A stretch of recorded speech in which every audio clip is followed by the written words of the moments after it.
Welcome to Metamorphosis with Dr. Tassel Faith. In the next hour, you will embark on a journey to awaken your inner identity, remember the truth of who you are, and come home to yourself. Enter your transformative chrysalis, experience the fundamental change you need, and emerge a leader for your own life and for the planet. Align with your spirit and become the being you were always meant to be.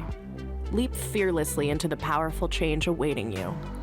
Transform your world naturally and supernaturally.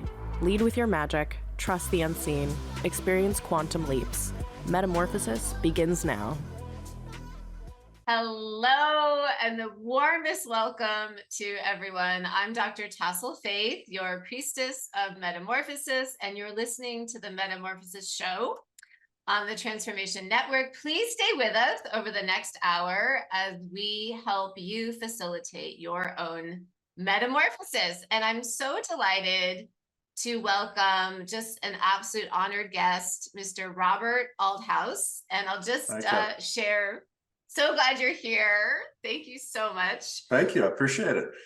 Especially after that intro. I mean, I'm ready for my metamorphosis. I'm ready to turn into a butterfly right here on the spot. Let's do it. Oh, brother, I love it. Would it be okay if I start by reading a little bit of your amazing bio? Please do. Yeah. Okay. You're gonna make me blush because but whatever. Yeah, go for it. Yes, Robert is an amazing being on the planet. He is the author of the Amazon bestseller Never Enough-itis and the founder of the Sacred Wealth Institute, a mindfulness organization that provides coaching to clients and businesses to embody their full human potential. He's also the founder of Wayfair Holdings, a boutique impact investment firm. And these days, he spends most of his time as a spiritual mentor to CEOs, entrepreneurs, and other visionaries, guiding them through the rite of passage called awakening. He is sought after, amazing keynote speaker and recently finished his second book, which will be published in March 2023. This book marks his first fully channeled work that he publishes in book form. May I say, a Renaissance man? Wow. Oh my goodness. If you want to put it that way, I mean, Leonardo da Vinci and Michelangelo were some of my heroes. These were deeply spiritual beings, right, that created art. And the whole new book, I don't want to kind of hijack the conversation, but it's about being spiritual art, because that's really what we are. We're each just an expression of spiritual art. And as we refine our art, we kind of ascend in consciousness and we become ever more beautiful, more powerful, more luminescent. And, Leonardo da Vinci, and I'll quit with the Renaissance stuff, had the most beautiful quote. It's going to be on the back of my book. And he said, "Art is never finished, only abandoned." And this is exactly what we do to ourselves. We abandon ourselves. We abandon our art. And we are both the sculptor and the sculpture, right? Oh my goodness. Drop the mic. Yes, I totally agree. I love that so much. Mm-hmm. We are both the sculpture and the sculptor. The sculptor and the sculpture. So we are Michelangelo and we are David. And there's a very famous quote from Michelangelo that said, "I just saw David in the stone and I removed all excess marble." Yes. Now that's what we're really doing when we're refining our spiritual art. We're removing all limited and misguided beliefs about ourselves, about reality, about what this world is all about what life is all about. And then we're carving David out of the stone. I deeply resonate with all that you're sharing. I go back to something I read when I was doing my PhD training, and it was, why cannot our lives be a work of art? A lamp. We just don't see it that way. Yes, It is a work of art, We just don't see it that way because we have these Yes. misguided beliefs that, we can't really help because we're born into this fishbowl called Western society for most of us, right? And society informs us that to be somebody, right, we need to have X, Y, and Z and jobs and money and big houses and fancier cars and bigger trophies and God knows what, right? Yes. And then we go down that path, and then we somewhere along the line, most of us start wondering, like, but it's not filling me up on the inside. Like, what's lacking here? So, then we have addictions and illness and other things that show up, and those are just wake up signs, right? Because every awakening, every point, every crucible that we find ourselves where life just fell apart, right, is really just a gift wrapped in sandpaper. Yes. Oh my goodness. Yes. And then if we accept the invitation to remove the sandpaper, which can be a little abrasive, can be a little painful, right? Then there's a gift inside of that. Yes. And absolutely. the gift is always a refinement of the octave of consciousness you have access to. So you become more beautiful art every time. Yes. Yes. So beautifully articulated, Robert. May I ask you, you have such an interesting background. You have this amazing business, entrepreneurial background, as well as obviously such an awakening consciousness evolution. Well, and that wasn't always there. I mean, I ran the same path most people did. I was actually born in Europe. I was born and raised in Holland and Amsterdam. And I left when I was 21. I had a very successful and dominating father, and I wanted to get as far away as I could. And I had a big father wound, later realized. But so I went to Australia to sail yachts, and then I drove a motorbike from the west to the East Coast, and I became a tennis pro. And then at about 25, it was time to grow up. I got into real estate for $7 an hour. I still remember it, in Atlanta, Georgia, just before the Olympics. And I started to learn a craft, and that was real estate. I was good at it. And I went to night school, and I've always been a very competitive guy. And I got into this American schooling system of GPAs, and, I was like, wow, they're summa cum laude. So now I had like something to achieve. I didn't really give a shit about what I was learning. I was like, but I was into getting the good grades. And, from that, I ended up, I had a lot of fortune in my life too. I mean, I had the right people show up, and I ended up going to Columbia Business School. I got recruited by GE. I had the big, powerful corporate experience. And then in the financial crisis, I bought out, we had to wind up, we were doing a lot of cowboy stuff there. And so we wound down the unit I was in, and I fired myself basically. And then, because I was the last one in the unit, it was, the regulators came in and said, this stuff needs to go. And then I bought out a little orphan asset from GE, and that's how I started into business for myself. And I was building airports and airport real estate around the world. So that was my business. So I worked with big pension funds and private equity guys and all that kind of fancy shit. People that wear ties that are too expensive, including me. And I swam with the sharks, and I became a shark. I was really good at it. The world applauded me left and right. I was very richly rewarded for it. But, there was a lot of lies and deceit and greed. There was, cheating on my wife. I mean, like I became a narcissistic asshole of the highest, purest grade. And, the universe had other plans for me. I sold a big part of my business, and I got to this proverbial mountain peak in my early 40s. Dating myself now, but I had all of it. I had everything. I had made it. I had the money, the trophy wife, so to speak, and the kids, and the house, and the cars, and the toys, and the exotic vacations, and money in the bank, and you should have seen my LinkedIn profile. And I was absolutely, I had sold my soul, and I met my crucible. I fell apart. I couldn't do it anymore.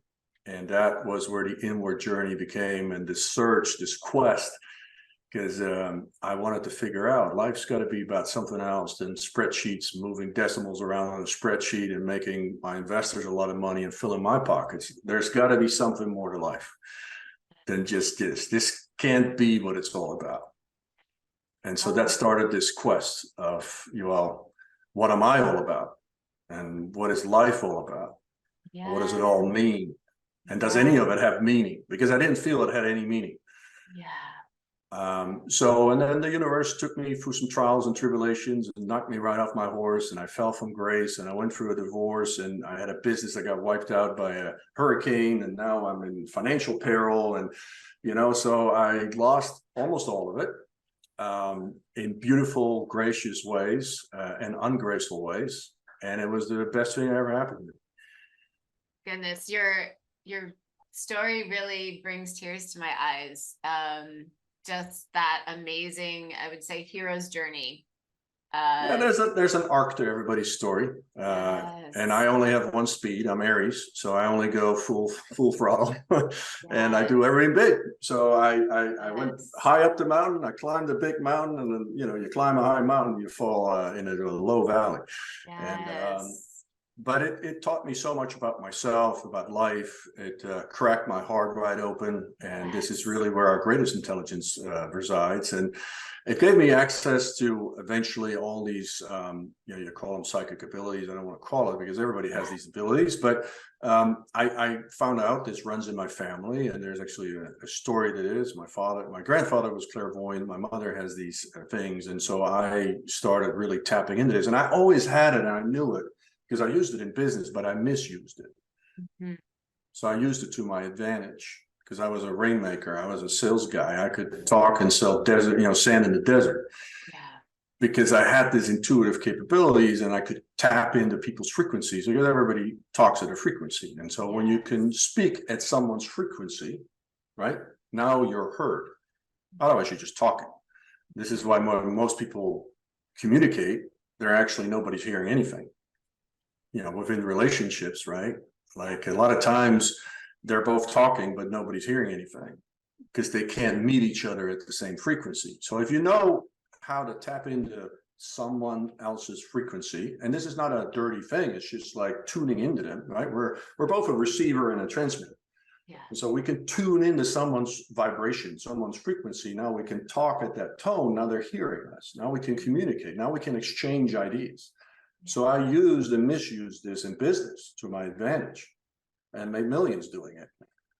But I started misusing it as well, because not all the business I was doing was so beautiful, or contributed really to where humanity should be going. Amazing. It feels quite amazing to talk to, if I may call you a divine masculine, who I'm not, you can call me that. How does that land? But the moment we think we are some label that is like puts us above anything else, we are no longer in our divinity. Yes. Divinity has no hierarchy. Yes, absolutely. Now, my masculine traits might be slightly more refined, right, than others, but that doesn't make me any more divine. Yes. Like there's no such thing as anybody being more or less divine than anybody else. Absolutely. And I refer to all men and women as divine masculine and divine feminine. Yeah, and I'm only picking on it because you're getting somewhere when you can see the divinity in Putin, when you can see the divinity in Hitler, when you can see the divinity in the absolute ugliest of people, and can see that they are acting from their personality. They're not acting from their essence, from their true self. They're disconnected from that part, which we call the Sacred Heart in Christianity, which sits right here. It's other traditions, other ancient wisdom traditions called something different, but it's all the same thing. Yes. So I would just say that, I'm a man that's working hard on his craft. To be the most refined spiritual art that I can be. Yes, it's so beautiful. I just, your story is so profound, because so many men and women as well strive for exactly what you had, this material wealth and the relationships and the children and the houses and all of that. And obviously in our society that is deemed success. Mm-hmm. And to hear from one who had all of that, and yet there was an emptiness inside, a void, and then sort of the fall and the rise again, and it's just an amazing story. that has very much been the arc of my life as well. Very you wouldn't have started the show if it wasn't. yes. I was very external, success driven, and Of course. lots of achievements, etc. But Mhm. my marriage broke apart and went through a very barbaric custody situation, and Sorry to hear. deep trauma in the childhood and all of it. And I would say my external world is still coming together. But I have, Isn't it for all of us? isn't it for all of us? But the internal presence I have, and that seems to continually expand, is one, for the most part, of peace within me. Beautiful. And to me, this is the greatest success. This is the greatest prize, is Beautiful. to live in ease within your own being, with spirit. Beautiful. Beautiful. And if you allow me, I want to tap into one of these things, because divorce is obviously something that happens to a lot of us, 50% at least. And I think since the pandemic, it might even be a little bit more prevalent, because things that are no longer in resonance are being vibrated apart. Yes. And this is just an escalation of the frequency of Earth. Mother Earth has their own frequency. And this is the thing, really my encouragement or invitation for men. So I was not a great husband, right? I had, I lived like, I did a lot of business in Latin America. And like I say, I went local, which means like I had mistresses, I had whatever. Yeah. It wasn't, I didn't honor my vows. Yeah. And not just the cheating, but, physically, right? I didn't honor her as, because I gave her my word and I broke my word. Yeah. And as much as we take that lightly, everything in the world is a representation of the absolute. And so when we break our integrity, our word, we are breaking a vow with ourselves, because our word is now no longer worth anything. And that ripples into every aspect of your life. And so divorce, and those men that I work with, I say, this is one of the most beautiful opportunities to resurrect yourself, because I don't care what you've done. I don't care how much you fucked up, and tell me, we can compare notes, and I promise you, I probably fucked it up 10 times worse than you did. Right. But I at the time, and this was not something that I had this wisdom, someone told me this and I took it upon me. He said, he was a good friend, and he took me aside and he said, Robert, this husband thing, you really fucked this up. But there's still a prize here. And I said, what the fuck are you talking about? He says, you could be a world-class ex-husband. And that just hit me. And I went to my soon-to-be ex-wife, and I told her, I said, listen, I told her exactly that. I said, like, you know what, I own it. I fucked this up more than you did, right? It always takes two to tango, but I fucked this up way more than you did. But I can still be a world-class ex-husband, which means that is my commitment to you. Yes. That's how I'm going to honor you. Yes. As the mother of my 3 children, which is the biggest gift anybody could have ever given. Yes. And the 15 years of your life, and the pain that I caused you, and the hurt and the damage that I caused. I cannot fix what I did, but I can own how I show up. Now, any man that takes that commitment, right, you will see your leadership in all areas of life just explode, because you are learning ownership when you're emotionally entangled. And as a man, this is where we go off the beaten path, because we get emotionally triggered, and then we act up in a lesser way than we can, in a lower vibration than we can. So we get petty, we get revenge, we get hurtful, we say bad things, all the things that are not pretty that we all know. And especially in an emotionally charged situation, if you can do this with your ex-wife, especially if she's a bitter woman, because a bitter woman is venomous. She's collie.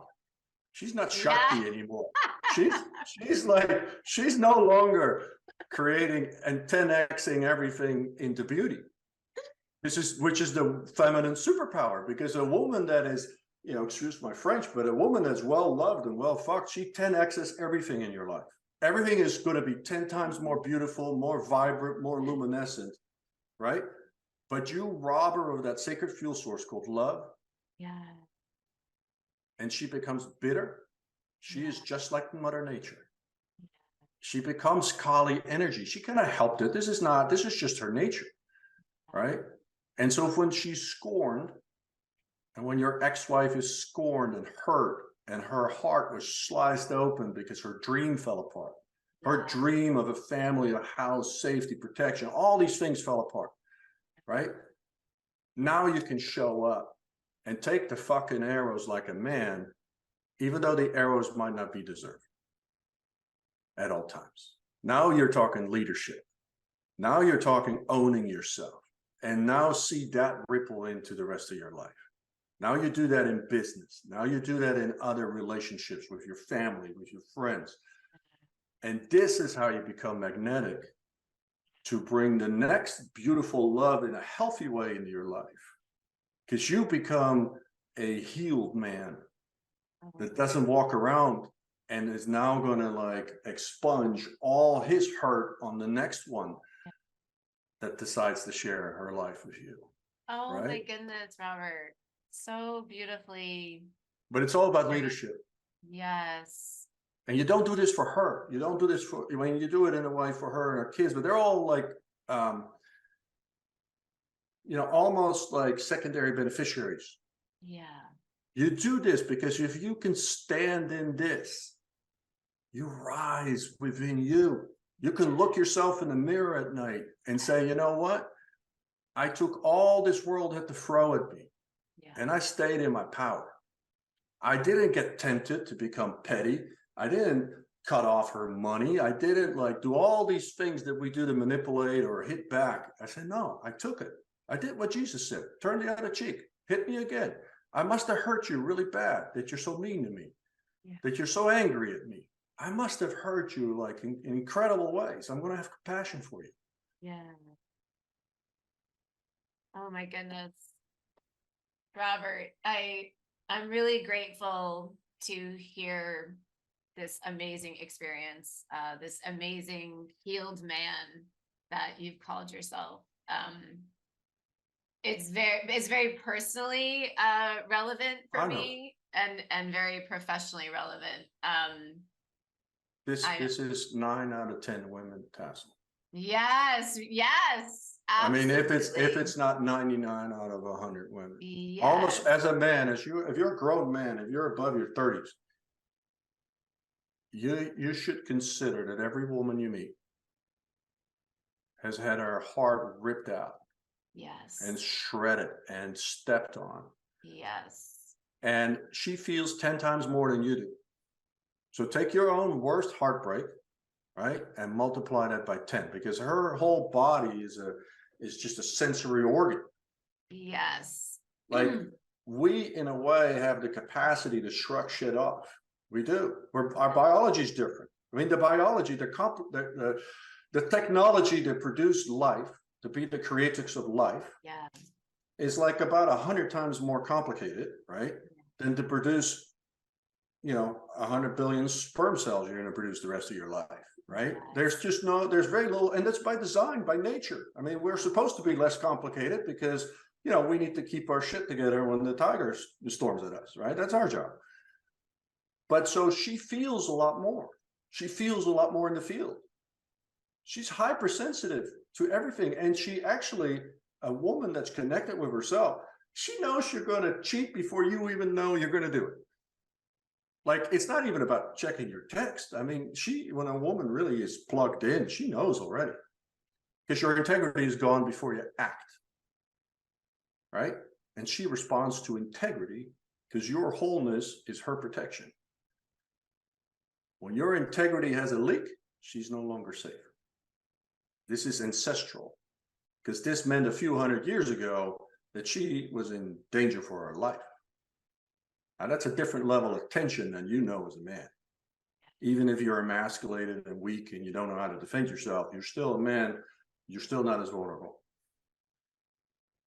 Right? And so when we can step into that, then, you know, and for me, this changed when I had a daughter. Because I had this retreat I went to, there were 42 people, 5 men, like most of this work, right? Most of it is women doing the work.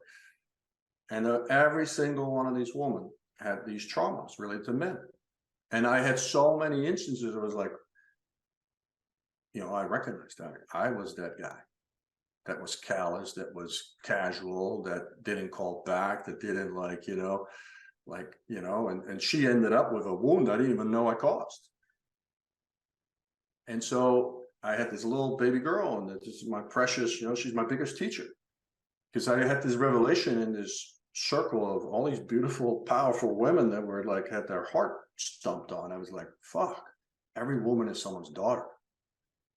And like my daughter to me is like, you know, I defend her. I take like a bullet for her tomorrow or today. I mean, like nobody touches my daughter. She's precious to me. And so I had this revelation like, oh my God, you know, and I don't want to be sobby and soft and stuff because some women are not that nice, but they're precious. All of them, every single one of them. And every woman that's bitter, mean, bitchy, or what we call now a Karen, this is a hurt woman. That's not her nature. This is a woman that has had a rough life or experience because that's what makes her scorned. It's when she gets hurt and doesn't know what to do with it, that's what you get. This is just so synchronistic for me because I'm literally going through a very painful breakup, and everything you're saying is just so personally relevant that I'm just that's the universe. There's no flukes, no accidents, no coincidence, and no random events in this universe, Tassel. Yes, we are interwoven into a fabric of intelligence, whether you call that consciousness or infinite intelligence, God, creator, Tao, it doesn't matter what you call it. Yes, right? yes.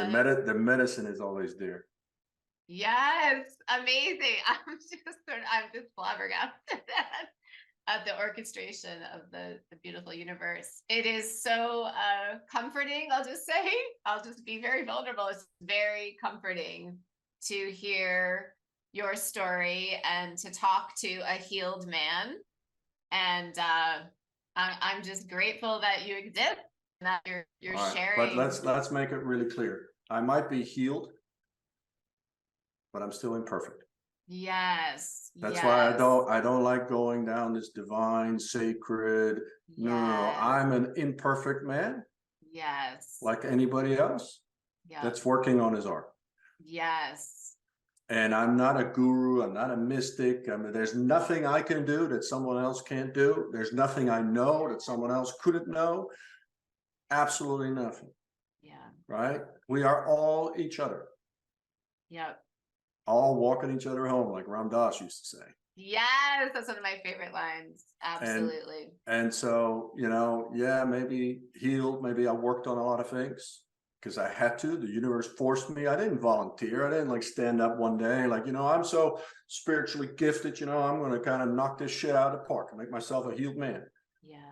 No, I was crying on my bed in the fetus position. I was suicidal. Yeah. I had no choice. The universe knocked me on my ass and I was such a stubborn motherfucker. It took me years. Yeah. Because I didn't want to change. And I was wondering, why is this happening to me? Why is this happening to me? And nothing changes in the world as long as you think it's happening to you, because it's happening for you. Also the shit, it's happening for you. There's a lesson in it. There's a beauty. There's a diamond in it. There's a gift in it. There's a rise in it if we choose to accept it. So nothing changes until you start seeing that, you know, what? This really sucked. It hurt. My heart is bleeding, but it's happening for me. Even when I can't see today what that it might be. But then again, I know that all dots get connected in the rearview mirror, but rarely they get connected through the front mirror. So your relationship, what's happening, where you're moving through, it's an experience. It sucks to get your heart broken. I've been there. And it's sad. And it takes a little bit of time to bounce back. And you're not completely yourself. And all of that is allowed to be there. Because all it means is that you opened your heart and you loved another person and you gave it everything you got. Yeah. And he, in his way, gave it everything he had. Yes. Because we always all show up in the best way possible. Absolutely. We don't have, nobody half-asses. Yeah. Like from a spiritual perspective, everybody always does the best they possibly can in that moment. Yeah. Now, what they can do in that moment might not look that great, might not be that great, might not, kind of fill the history books of, with beautiful acts. But I promise you, he did everything he possibly could. And in his own way, he loved you. Yes. Yeah. And maybe, it wasn't this is clearly what needed to happen, because if this is what happened, this is what needed to be. And there's something here, there's a gift inside it, right? And you're mucking your way through the sandpaper, which is abrasive. But, a diamond, Confucius said, we have to rub a diamond for it to shine. And the rubbing is uncomfortable.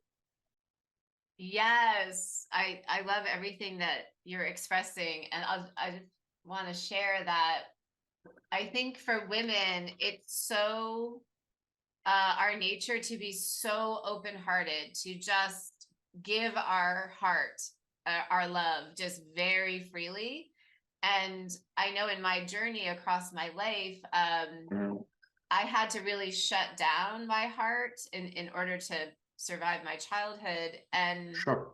as I came into my awakening and my heart really opened and I started to really live from my heart in terms of my work and my relationships, I thought, oh my gosh, I'm just gonna have my heart so wide open.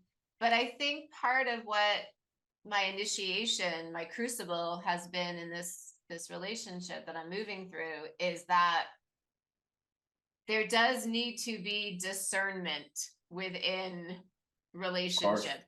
There needs your own, I call it like the inner masculine. Your own inner masculine needs to be mindful and protective of your heart. And I've learned that now. I've learned that lesson. I want to remain very open-hearted. It's my nature. I think it's a beautiful gift of the feminine. But I bring some more wisdom now into the next relationship of discernment. Is this a safe place for my heart to fully open or not? Mm-hmm. Yeah. Of course. Yeah, of course. And, like I do a lot of coaching work, and to a certain extent, it's the same for men and women. I mean, we have this human need to be seen, heard, and loved. Yes. And women are extraordinarily sensitive to being seen, heard, and loved. Yes. Because love is her sacred fuel source. Yes. It is what turns on her feminine engine. Yes. And when she's feeling love, and she's feeling seen, and she's feeling heard, you cannot help but a woman to crack open like a muscle, literally, figuratively. I mean, we can go into more details, but the test really is like, I don't want to bring it there, but like it's literally between your legs is the barometer, right? Because that is the wisdom teller of truth right there. Yeah. Any man that shows up in your field, he will affect you if he's right for you. Yeah. Or you will be unaffected. And I think everybody knows what I'm talking about. Yeah. Right. And then when you're affected, the question is this the love I want? Is this the love that serves me? Yes. right? Is this like, do we have a shared vision? Do we have all these different things that, you gain a little bit more wisdom, because just love by itself is not enough, although love can just be an experience too. Yes. Oh my goodness. So true. I feel I'm still learning that. I thought love and a really deep connection was enough. I thought, oh, with that, we can make it. But a relationship requires work. It requires inner work, individually, together. Yeah, and I do think you also need to have a shared vision and like, where are we going? Yes. And that changes over time. I mean, it's not static. This one time someone asked me, what do you think about marriage? I said, well, you're asking the wrong guy. I got divorced twice already. But I think it's a beautiful concept. I think it's kind of has a lot of baggage with it because of what we made it in society. But I really think there's a good argument to be made, and this is like really out there, is to make your how you get a wedding certificate to get where you have to go to the courthouse or whatever. So I think it should be a 1 year or 2 year renewable certificate. Yes. And when you both agree, okay, let's tag on another year, it's 100% all in, absolute, this is all we do. Yeah. And then at the end of the year, you just say, is this still like in our best interest? Are we still growing together? Are we still going in the same direction? Maybe you've changed, my interests have changed, whatever. And I actually think what that would do is it make you a lot more conscious about your relationship. Instead of just figuring out, like, after I say yes and you say yes, then, we're all done, we're married, the rings are on, and like, we're good to go. I think actually that's where most marriages fail, because we don't see it as an ongoing work of art itself. Yes. And I don't want to call it work, because if your marriage is work, you picked the wrong partner. But if you're creating a beautiful piece of art together and say, what do we want this art to look like? And how can it have some of your character and flavor in it and some of my creativity? And like, how do we paint together? How do we, apply the brush to the canvas and paint this relationship that enriches both of us? What kind of art are we going to create? Yes. Yeah. We should every marriage or every relationship, you need to be married. Do that every year. Go on a vacation, and that's your art creation vacation together. Yes. Right? And you go off and you create your own relationship, let's say vision board. Like, what are we going to paint this year? Yes. What can we make more? What was really beautiful last year, we'll keep doing, and what can we make more beautiful? Or where do I feel new needs have arisen, or new adventures or things we can explore together that we haven't gone yet? And what if we can be in total truth and total rawness and actually tell our deepest desires and dreams, instead of the things that, I'll share the shit that I think will go okay with you, but, I'm not going to really tell you really what I feel or really what I dream of. Right? Because maybe it's too big for you. Maybe it's too kinky, or too this, or too what? Too out there. Well, what if you could share that and say, okay, you want to paint this with me? Are you in? And then when you're in, you're absolute in. There's no outs. They're like, we're doing this the next year. There's no talk about like, we're going somewhere else or whatever. No. They're like, we just decided. And like, you can decide for a year. Yeah. Anyway, it's just an idea. I love it. It's so beautiful. Yeah. I'm just sort of amazed that I'm still really learning about relationship. I thought I had a lot figured out, and why are you amazed? Yeah. You lived thousands of lives, you've got thousands more to go. This is an eternal game. Yes. Eternal. It's infinite. It never stops. Yes. It's an infinite game of refinement. Yeah. Like, what are you in a rush for? Where are you going to go?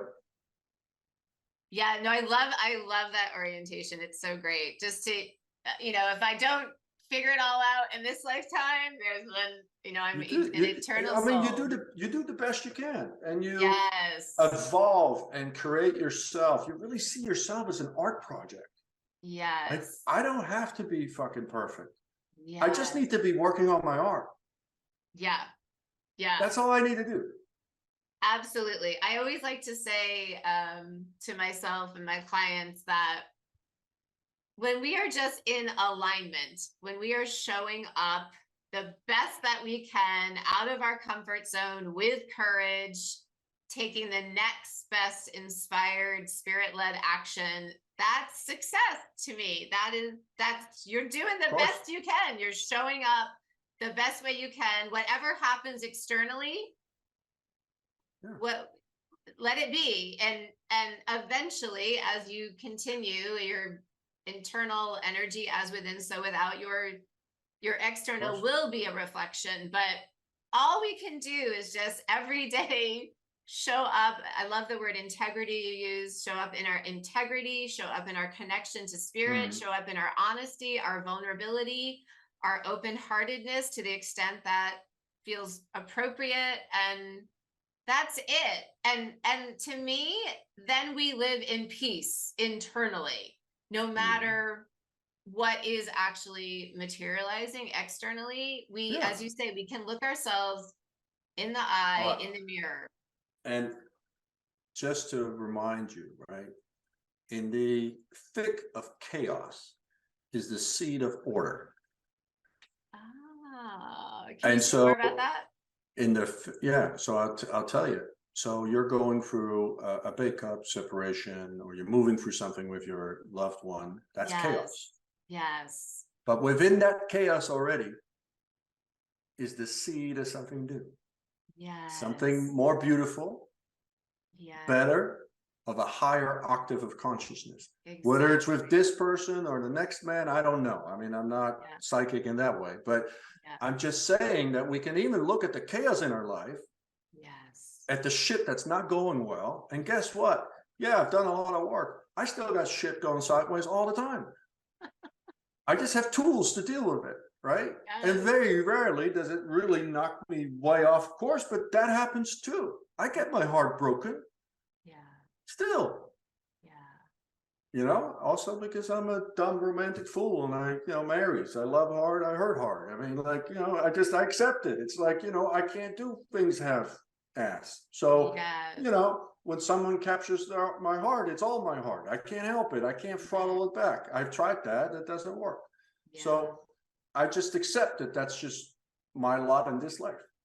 And it's beautiful because, I also write peaks that nobody else reaches, but then my lows are a little lower. So, I just accept it. So, but I know that if I'm in the middle of chaos, I know the seed of order is already there. I know there's something else that wants to come in. I know if this is leaving my life, then there is room for someone else to show up. Like that's just geography. I mean, that's just, it's like, okay, I mean, this is leaving. Oh, guess what? That opens me up. Well, what do I need to do to be prepared for what wants to come next? Well, the only thing I can do is make sure I am in a place, right, where I don't bring the baggage I have into the next situation. And this can be business, love, whatever, right? If I have a business that fails, well, then just learn from that and say, okay, that baggage, that shit, I'm not going to bring into the next one. So, I partnered up with the wrong person. I should have made a better choice, or the wrong investor, or the wrong this. And I said, okay, well, now I learned. So the next time I won't bring that into what I'm going to create next. And now I'm better off. Like in that chaos of that blowing up in my face, what we call a loss or failure in the world, there's no such thing. The only failure in the world is that you don't gain any wisdom from it. But as long as you learn something, as long as there's wisdom extracted from your crisis, your catastrophe, your calamity, it's the fucking best thing ever happened to you. Because when things are going really well, you're not learning shit. Yeah. And that part of life is beautiful too. You just enjoy it. And you kind of sit there and say, I'm not going to get too attached to this either. Yeah. Because life is always dynamic. Yeah. Heraclitus said, no man ever steps in the same river, for it's not the same river and it's not the same man. Everything is becoming. Yes. Always, perpetually. There's nothing static in your outer world.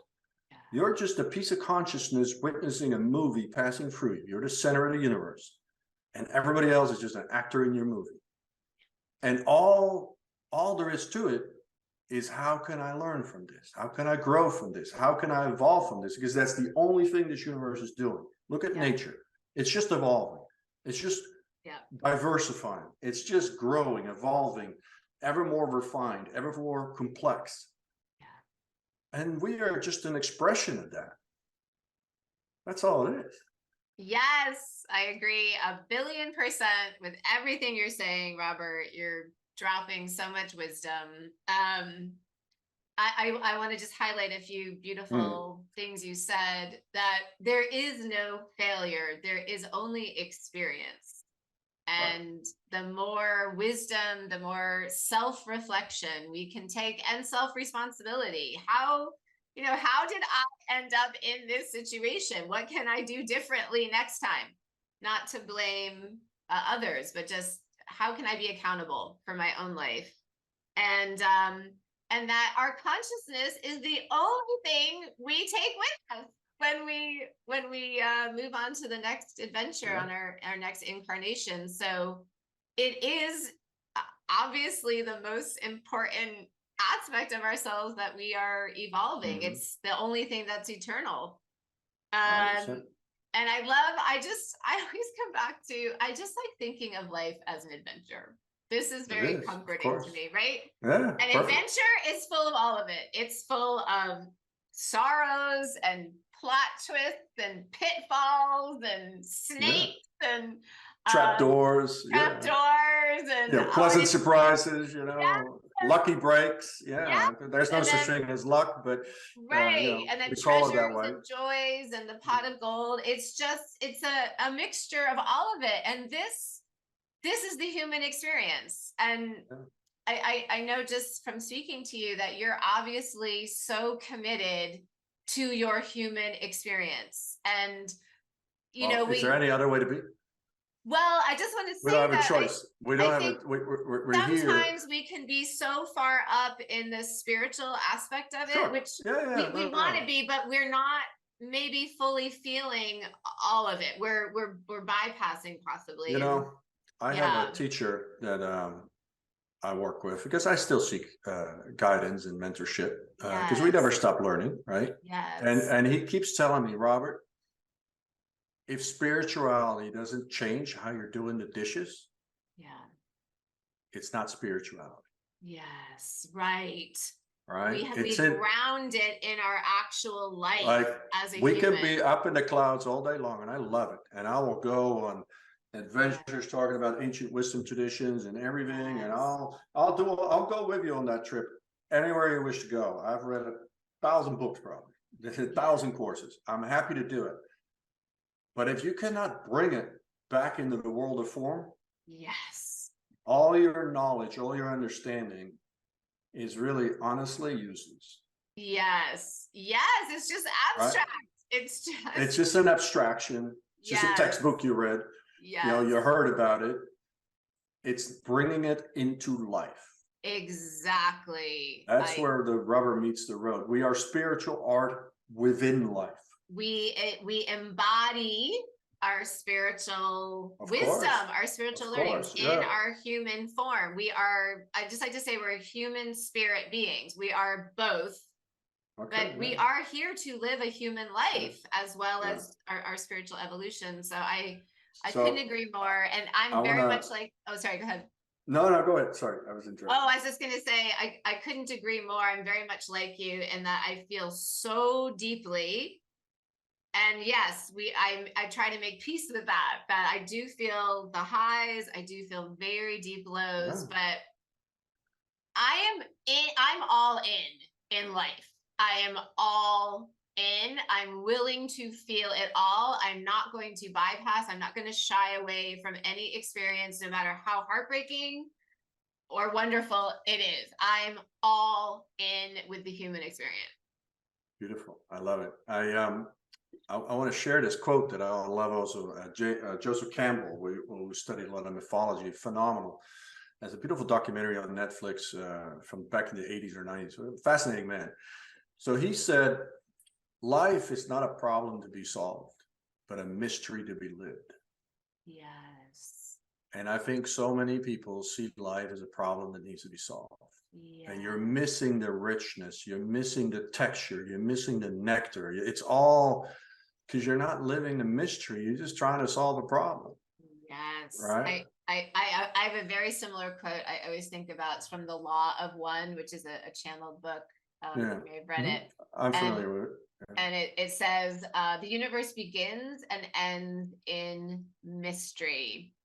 And this is uncomfortable for the ego, for the thinking mind. The thinking mind wants, okay, what's going on in my life?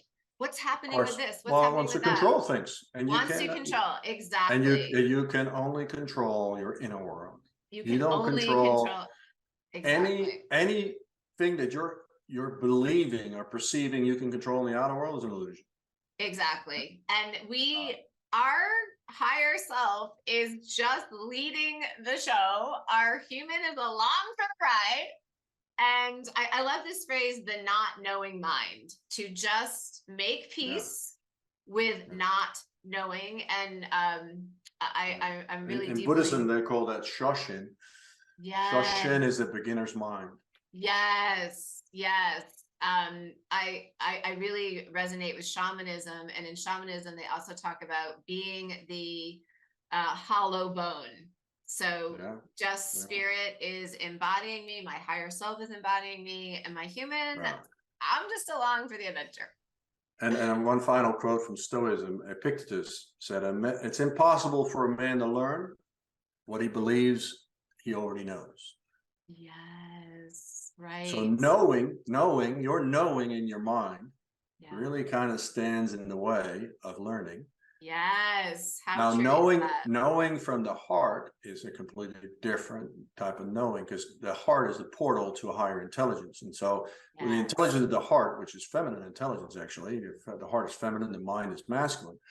So but the heart whispers to us through feeling, sensing, intuiting, and direct knowing. That's the language of the heart. Yes. But most people are so in their mind, and the mind is loud and crude.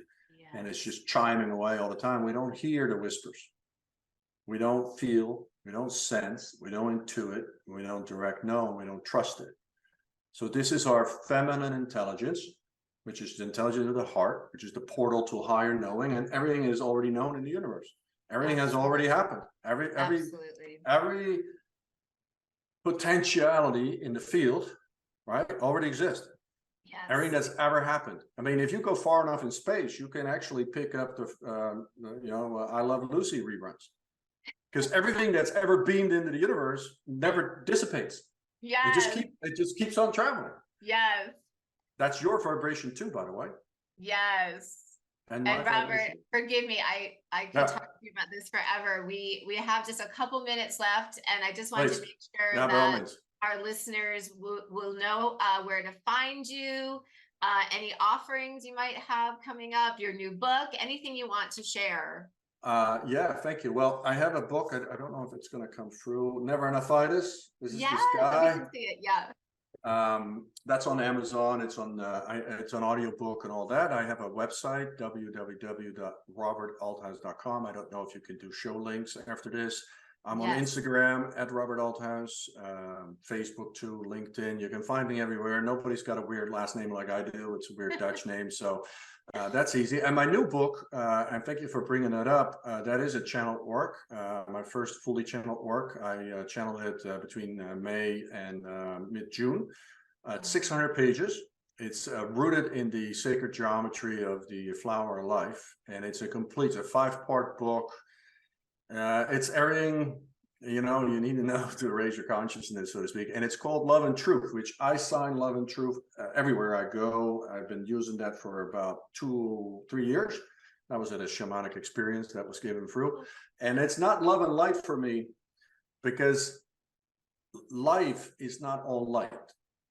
It's when we integrate darkness, right? The level of darkness we can integrate within ourselves determines the level of ascension into light that we can reach. Because all darkness you see in the world is inside of you as well. And if you want to ascend, you got to go down. Yep. You got to integrate the ugliness within you. Yes, so true. And so love and truth Robert. is this framework in that book. Oh, beautiful. Oh, thank you so much. It's been an honor to speak with you and to hear your wisdom and your lived experience and everything you said. I'm just very grateful to have received it, and just, you're amazing. Thank you so much. Thank you. Thank you. I appreciate it. Thank you for your kind words. And likewise, by the way. Oh, thank you. And thank you to all of our listeners. And please check out Robert's website and his amazing new channeled work. And please come back for the next edition of the Metamorphosis Show. Love to get invited. Invite me. I'll be here. Oh, great. Thank you. That'd be wonderful. Super. And so much love to everyone. Thank you, Tassel. I appreciate it. Thank you for joining Dr. Tassel Faith, Priestess of Metamorphosis, on your road to transformation and freedom. Each step takes you closer to becoming an awakened, empowered, courageous, and a moves mountains kind of person. Join us again, the second and fourth Wednesday of each month at 12 noon Eastern Time for more guidance and encouragement. Until then, lead with your magic, trust the unseen, experience quantum leaps.